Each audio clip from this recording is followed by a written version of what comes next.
నమస్తే, నేను మీ సతీష్. గడిచిన 5 ఏళ్లు జగన్మోహన్ రెడ్డి అధికారంలో ఉన్నప్పుడు ఆ అధికారాన్ని ఆయన అండదండల్ని చూసుకుని విచ్చలవిడిగా బూతులతోటి పేటరేగిపోయినటువంటి వైఎస్ఆర్ కాంగ్రెస్ పార్టీ నేతలు ఇప్పుడు ఒక్కొక్కళ్ళు కూడా దానికి మూల్యం చెల్లించుకుంటా ఉన్నారు. అందులో ప్రధానంగా పోసాని కృష్ణమురళి.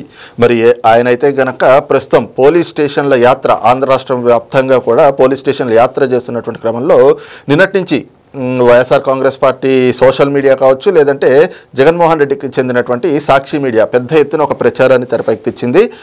మరి ఆ ప్రచారం కూడా ఈ రోజున బెడిసి కొట్టినట్టుగా అయింది అన్నటువంటి విమర్శలు కూడా పెద్ద ఎత్తున వెలువెత్తున్నటువంటి క్రమంలో ఈ పరిణామాన్ని ఎలా చూడాలి, పోసాని వ్యవహారంలో చోటు చేసుకున్న పరిణామం అనేటువంటి అంశం మనతో విశ్లేషించేందుకు సీనియర్ జర్నలిస్ట్ సత్యమూర్తి గారు ఉన్నారు. సార్ నమస్తే. నమస్కారం అండి. సార్, ముఖ్యంగా పోసాని కృష్ణమురళి ఎపిసోడ్, మరి గత కొద్ది రోజులుగా ఆయన అరెస్ట్ అయినప్పటి నుంచి కూడా ఎక్కడికక్కడ ఆయన కాల్ షీట్ల కోసం పోలీసులు తిరుగుతూ ఉన్నారు. ఇంకో పక్కన ఆయనేమో పోలీస్ స్టేషన్ల యాత్ర చేస్తూ ఉన్నారు. మరి నిన్నటి నుంచి ఒక ప్రచారం, ఆయనకి అన్ని కేసుల్లో కూడా బెయిల్ వచ్చేసింది, ఆయన విడుదలైపోతున్నాడు అంటూ Sakshi media, YCP social media ఊదరగొట్టారు. But all of a sudden ఈరోజు చూస్తే అదంతా కూడా బెడిసికొట్టింది, మొత్తం తారుమారయ్యి ఈ రోజున గుంటూరు సిఐడి కార్యాలయానికి పోసాని కృష్ణమురళిని తీసుకొచ్చారు. ఆయనకి మ్యాజిస్ట్రేట్ కూడా 14 రోజులు రిమాండ్ విధించినటువంటి పరిస్థితి. ఏంటి ఈ పరిణామాన్ని ఎలా చూడాలి అసలు? సాక్షి మీడియా చూసిన తర్వాత చాలామంది ఆంధ్రప్రదేశ్లో చాలామంది చాలా బాధపడ్డారు. ఇదేంటి, పోసానికి బెయిల్ వచ్చేసిందా, కోర్టు ఇట్లా తీర్పు చెప్పింది, అట్లా బెయిల్ ఇచ్చారు, పోసాని చేసింది మామూలు సాధారణ నేరం కాదే, తన పదవి కోసం, తన జగన్మోహన్ రెడ్డితో తను దగ్గర కావటం కోసం పరాయి ఆడవాళ్ళని అత్యంత నీచంగా తిట్టిన మనిషి కదా పోసాని కృష్ణమురళి. మరి అతనికి బెయిల్ రావటం ఏంటి, కోర్టు అతని మీద కనికరం చూపటం ఏమిటి అని చాలామంది చాలా రకరకాలుగా బాధపడ్డ సందర్భం అయితే కనిపించింది. సాక్షి మీడియాలో అయితే అసలు ఇంకా పోసాని కృష్ణమురళి అతనేదో దేశానికి స్వాతంత్రం కోసం పోరాడినట్టు, అతనేదో ఒక ప్రజా ఉద్యమాన్ని లేవదీసి ఆ ప్రజా ఉద్యమం కారణంగా జైలు పాలైనట్టు, అటువంటి మహానుభావుడు జైలు నుంచి విడుదలవుతున్నట్టు, అసలు రకరకాలుగా మామూలు ఒక రకంగా కాదు అట్లా తీసుకొచ్చి అంతకు ముందర, అంటే ఇది జగన్మోహన్ రెడ్డికి ఇది అలవాటే. అప్పుడు అంతకు ముందర ఒక డ్రైవరు, దళిత డ్రైవరు సుబ్రహ్మణ్యం అనే అతన్ని చంపాడు ఎమ్మెల్సీ అనంతబాబు. అతనే ఒప్పుకున్నాడు, నేనే చంపాను, వేసేసాను అని చెప్పి ఆ శవాన్ని తీసుకొని వచ్చి వెనక సీట్లో కూర్చోబెట్టుకొని తెచ్చి వాళ్ళ ఆవిడికి ఇచ్చి, చూడు నేను ఎంత మంచివాడినో, నీ భర్తని చంపి శవాన్ని తీసుకొచ్చి నీకు అప్పగిస్తున్నాను, నేను ఎంత మంచివాడినో చూడు అని చెప్పాడు. ఆ తర్వాత అతను జైలు నుంచి రిలీజ్ అయిన తర్వాత అసలు బ్రహ్మరథం పట్టారు అందరూ. అక్కడి నుంచి మొత్తం వైసీపీ గుండాలందరూ వెళ్ళి అతన్ని స్వాగత సత్కారాలు ఏర్పాటు చేసి తీసుకొచ్చారు. అంటే గుండాలు, రౌడీలు, మర్డరర్లు, బూతులు మాట్లాడేవాళ్ళు వీళ్ళు జైలుకి వెళ్ళి వస్తూ ఉంటే వైసీపీ శ్రేణులు ఆనందపడిపోతున్నాయి. అంటే మరి ఆ పార్టీ ఎటువంటి పార్టీ, ఆ పార్టీ నాయకుడు ఎటువంటి నాయకుడు? ఇక్కడ పోసాని కృష్ణమురళి గురించి చెప్పాలి అంటే మామూలుగా సజ్జల రామకృష్ణారెడ్డి, సజ్జల భార్గవరెడ్డి స్క్రిప్ట్ ఇస్తే నేను చదివాను అని ఒప్పుకున్నాడు. మామూలుగా అయితే అది పబ్లిక్లో బాగా ప్రచారంలోకి వచ్చేసింది, అందరికీ తెలిసిపోయింది. అంటే జగన్మోహన్ రెడ్డి ఆడిన డర్టీ గేమ్లో పాత్ర పోషించాడు అనేది. పోసాని కృష్ణమురళికి అతనికి మామూలు భాష కాదు సతీష్ గారు. నిజంగా ఎట్లా చెప్పేవాడంటే ఇంట్లో ఆడవాళ్ళకి, డ్రైవర్లకి సంబంధాలు అంటగట్టడం, ఇవి ఒకటి కాదు, ఇది కాదు, అటువంటి దుర్మార్గమైన ఆరోపణలు చేసిన అతనికి అంత ప్రాధాన్యత ఇచ్చి పార్టీలో ఎందుకు ఇచ్చారు? అతను ఒక కమ్మ క్యాస్ట్కి సంబంధించిన వాడు కాబట్టి కమ్మోళ్ళని కమ్మోళ్ళతోటే తిట్టించాలి అన్న ఒక సిద్ధాంతం మేరకు అతనికి ఒక పెద్ద పదవి ఇచ్చి జీతం ఇచ్చి, చాలామంది ఏం చెప్తున్నారంటే ఆయనకి ఏంటండి ఆయన సినిమాల్లో నటిస్తే గంటకి 1,00,000 వస్తుంది, అటువంటిది 2.5 లక్షలు గవర్నమెంట్ జీతం ఇస్తే అది పెద్ద విషయం ఏంటి, అది ఆయనకి పెద్ద విషయం ఏమీ కాదు అని చెప్తున్నారు. 3,82,000 ఇచ్చారు. 3,82,000. నేను చెప్పే పాయింట్ ఏంటంటే అతనికి ఎప్పుడైతే పవన్ కళ్యాణ్ని తిట్టడం మొదలుపెట్టాడో అప్పుడు అతని ఏ ప్రొడ్యూసరు కూడా అతని ఇంటి గుమ్మం తొక్కల, అతన్ని ఎవరు పిలవల. పవన్ కళ్యాణ్ని తిట్టడానికి కన్నా ముందరే చాలామంది ప్రొడ్యూసర్లతోటి ఇతనికి పడేది కాదు. ఎందుకు? డబ్బులు ముందర టేబుల్ మీద పెడితే అప్పుడు ఇంట్లో నుంచి కదిలేవాడు. ఆ కదలటం కూడా వాళ్ళు కారు పంపించాలి, ప్రొడ్యూసర్ కారు పంపించాలి, ఆ కారులో డబ్బులు పంపిస్తే అప్పుడు బయలుదేరతాడు.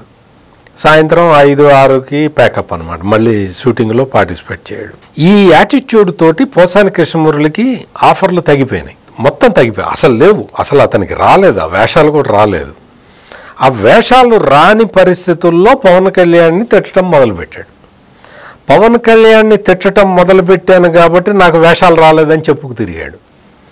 పవన్ కళ్యాణ్ని తిట్టిన తర్వాత అప్పటి వరకు ఏదో ఒకడో ఇద్దరో ప్రొడ్యూసర్లు పోసాని కృష్ణమురళికి ఏదన్నా వేషం ఇద్దాం, చిన్న వేషం ఇద్దాం అని అనుకునే వాళ్ళు కూడా ఎప్పుడైతే పవన్ కళ్యాణ్ని తిట్టడం మొదలుపెట్టాడో అప్పుడు అసలు మొత్తం ఆపేశారు. అంటే పోసాని కృష్ణమురళి ఆదాయం 0కి వచ్చింది. ఆ 0కి వచ్చిన తరుణంలో వైఎస్ జగన్మోహన్ రెడ్డిని ఆశ్రయించటానికి, జగన్మోహన్ రెడ్డి దృష్టిలో పట్టడానికి, జగన్మోహన్ రెడ్డి ప్రాపకం సంపాదించటానికి మొదలుపెట్టి బూతులు తిట్టడం మొదలుపెట్టాడు. బూతులు తిట్టడం ఒక స్థాయిలో అసలు ఎంత శృతి మించిపోయింది అంటే ఇప్పుడు వచ్చి అందరూ వచ్చి కబుర్లు చెప్తున్నారు, వైసీపీ వాళ్ళందరూ వచ్చి పోసాని కృష్ణమురళిని ఏడిపిస్తున్నారండి, పోసాని కృష్ణమురళిని వేధిస్తున్నారండి, పోలీసులు ఇటు చేస్తున్నారండి, అటు చేస్తున్నారండి అని. నువ్వేం చేసావు? నువ్వు చేసింది ఏంటి? ఇక్కడ పోసాని కృష్ణమురళి లేకపోతే గీసాని రామ్మూరళి అని కాదు ఇక్కడ పరిస్థితి. ఇక్కడ క్వశ్చన్ ఏంటి అంటే సభ్య సమాజంలో ఇటువంటి మనుషులు ఉండటానికి అర్హులా కాదా అనేది. ఇప్పుడు పోసాని కృష్ణమురళి వచ్చి తిట్టాడు, పోసాని కృష్ణమురళిని ఒక్కడనే జైల్లో ఉంచినంత మాత్రాన సొసైటీ మారిపోతుందా? కాదు కదా. ఇక్కడ ఏంటి అంటే తిట్టబోయే ముందర ఎవడైనా కానీ 1-2 సార్లు ఆలోచించాలి. మన చట్టాలు ఉన్నది, మన న్యాయం ఉన్నది, మన పోలీసులు ఉన్నది. అందుకే ఇప్పుడు మర్డర్ చేసిన వాడికి యావజ్జీవ కారాగార శిక్ష, ఉరి శిక్ష వేస్తారు. ఎందుకు? అతనికి శిక్ష పడ్డది అని తెలిస్తే సమాజానికి ఇంకొకడు మర్డర్ చేయడానికి భయపడతాడు అనేది కాన్సెప్ట్ అన్నమాట. అందుకని ఈ నేపథ్యంలో పోసాని కృష్ణమురళి అంటే బూతులు తిట్టి బూతుల ద్వారా తను ఒక రాజకీయ పదవిని సంపాదించుకొని ఆ పదవి ద్వారా అడ్డం పెట్టుకొని రకరకాల కార్యక్రమాలు చేసుకొని అట్లా బతికేద్దాము అనుకునే వాళ్ళకి ఈ పోసాని కృష్ణమురళికి ఏదన్నా రేపొద్దున కేసు, ఇప్పుడంతా రిమాండ్ మీదే ఉన్నాడు కదా, రిమాండ్ ఖైదీనే, ఇంకా తర్వాత కేసు ప్రూవ్ కావాలి, శిక్ష పడాలి. చాలామంది ఈ సోషల్ మీడియాలో నిన్నేదో ఒక అతను ఎవరో చెప్తూ ఉన్నాడు, ఒక జర్నలిస్ట్ చెప్తూ ఉన్నాడు, పోసాని కృష్ణమురళిని పోలీసులు టార్గెట్ చేశారు అని చెప్తూ ఉన్నాడు. అతను కూడా దురదృష్టవశాత్తు జర్నలిస్టే. పోసాని కృష్ణమురళిని పోలీసులు టార్గెట్ చేశారా? పోసాని కృష్ణమురళి ప్రత్యర్థుల ఇళ్లలోని ఆడవాళ్ళని టార్గెట్ చేశాడా? ఒకసారి ఆలోచించు. ఇక్కడ పోసాని కృష్ణమురళి అనే వ్యక్తి తిట్టిన బూతులు అవన్నీ కూడా నిన్నుద్దేశించి, లేదు నీ ఇంట్లో వాళ్ళని ఉద్దేశించి తిడితే ఎట్లా ఉంటుంది అని ఒక్కసారి మననం చేసుకో. పోసాని కృష్ణమురళి వెనక పోలీసులు పడ్డారా? పోసాని కృష్ణమురళి వెనక లోకేష్ పడ్డాడా? పోసాని కృష్ణమురళి వెనక చంద్రబాబు నాయుడు పడ్డాడా? పోసాని కృష్ణమురళి వెనక పవన్ కళ్యాణ్ పడ్డాడా అనేది అర్థమవుతుంది. పోసాని కృష్ణమురళి వెనక సమాజం పడ్డది, సమాజం వేటాడుతున్నది. పోసాని కృష్ణమురళి లాంటి అంటే సెలబ్రిటీ అనుకునే ఒక ఒక సాధారణ వ్యక్తి నీకు తన పాపులారిటీని ఉపయోగించి తన పాపులారిటీ తోటి మొత్తం సమాజంలో ఒక చెడు సమాచారాన్ని స్ప్రెడ్ చేయాలనుకోవటం ఎంతవరకు కరెక్టు? అది కరెక్టా? ఈ మీడియాలో ఉన్న వాళ్ళు కూడా వాళ్ళు ఆలోచించాలి. ఇప్పుడు సమాజం దీన్ని సభ్య సమాజం అంటారు, అనాగరిక సమాజం కాదు, రాతి యుగం నాటి సమాజం కాదు కదా. నీకు తెలంగాణలో ఒక జర్నలిస్టుని అరెస్ట్ చేశారు. ఆ జర్నలిస్ట్ని అరెస్ట్ చేయంగానే ఈ మేధావులందరూ దిగిపోయారు, రంగంలోకి దిగిపోయి రేవంత్ రెడ్డి ప్రభుత్వం ఒక జర్నలిస్టుని వేధిస్తున్నది, ఒక జర్నలిస్టుని ఇది చేస్తున్నది, అది చేస్తున్నది, ఇది ఫాసిస్ట్ ప్రభుత్వం అని చెప్పి కేటీఆర్ చెప్తూ ఉన్నాడు. కేటీఆర్ ట్వీట్ పెట్టాడు, ఇది ఒక జర్నలిస్టు, మహిళా జర్నలిస్టుని అరెస్ట్ చేసిన పాశవిక ప్రభుత్వం, ఫాసిస్ట్ ప్రభుత్వం అంటున్నాడు. అదే జర్నలిస్టుని కేటీఆర్ మంత్రిగా ఉన్నప్పుడు కూడా అరెస్ట్ చేశారు. కేసీఆర్ సీఎంగా ఉన్నప్పుడు అదే జర్నలిస్ట్ని అరెస్ట్ చేశారు. మరి అప్పుడు నువ్వు ఎందుకు అరెస్ట్ చేసావు అంటే, ఆ ఎగ్జాంపుల్ని నేను ఇక్కడ కోర్టు ఎందుకు చేస్తున్నాను అంటే, పోసాని కృష్ణమురళిని అరెస్టు చేయటం అనేది ఇక్కడ మొత్తం సొసైటీ మొత్తం యాక్సెప్ట్ చేస్తున్నది. ఎందుకు చేస్తున్నది అంటే, is spreading A bad message అనేది. ఇది పొలిటికల్ యాంగిల్లో చూస్తే నువ్వు కేటీఆర్ వచ్చి చెప్పింది పొలిటికల్ యాంగిల్లో చూసి చెప్పాడు. అతను మర్చిపోయాడు ఆ అమ్మాయిని తను అరెస్ట్ చేసిన విషయం.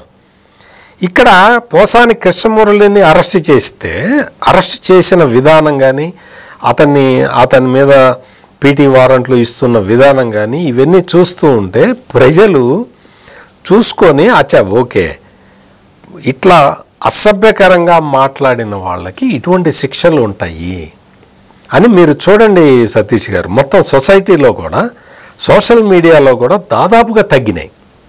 మళ్ళీ జగన్మోహన్ రెడ్డి వచ్చి స్క్రీన్ మీదకి వచ్చి నేను జైలుకి వెళ్తే ఏమవుతుంది, 3 నెలల్లో బయటకు వస్తారు అని చెప్పిన దానికి అంతకు ముందర మొత్తం సోషల్ మీడియాలో బూతులు గీతులు తగ్గిపోయినాయి.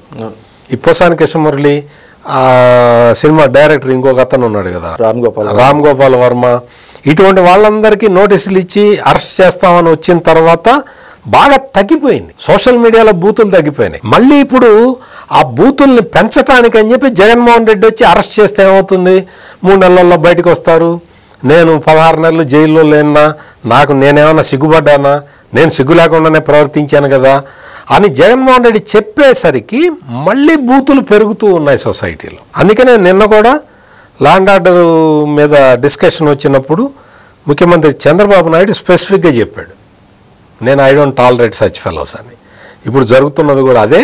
ఎవరు బాధపడాల్సిన అవసరం లేదు.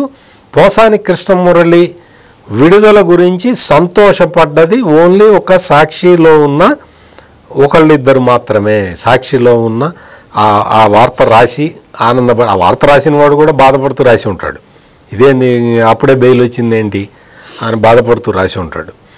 ఇక్కడ జగన్మోహన్ రెడ్డి కూడా తెలుసుకోవాల్సింది ఏంటి అంటే, పోసాని కృష్ణమురళి లాంటి వాళ్ళని ఎంకరేజ్ చేయటం వల్లే నువ్వు నాశనం అయిపోయినావు. ఆ విషయం అన్నా తెలుసుకో. ఆ విషయం తెలుసుకోకుండా నువ్వు పోసాని కృష్ణమురళిని, వల్లభనేని వంశీని, వర్ర రవీందర్ రెడ్డిని, బోరగడ్డ అనిల్ ఇప్పటికీ చెప్తూనే ఉన్నాడు, నా తండ్రి లాంటి వాడు జగన్ అని చెప్తున్నాడు. నా తండ్రి లాంటి వాడు జగన్, నేను వైఎస్ఆర్ కాంగ్రెస్ పార్టీ నాయకుడిని అని చెప్తున్నాడు.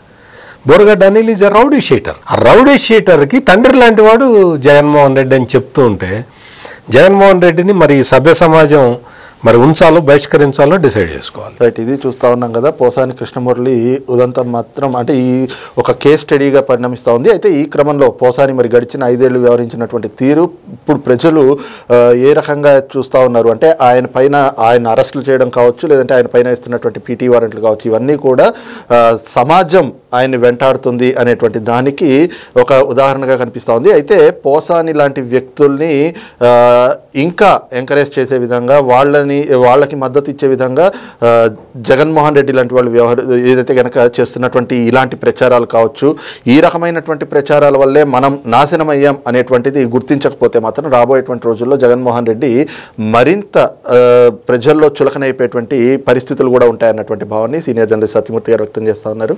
Thank you. నమస్కారం.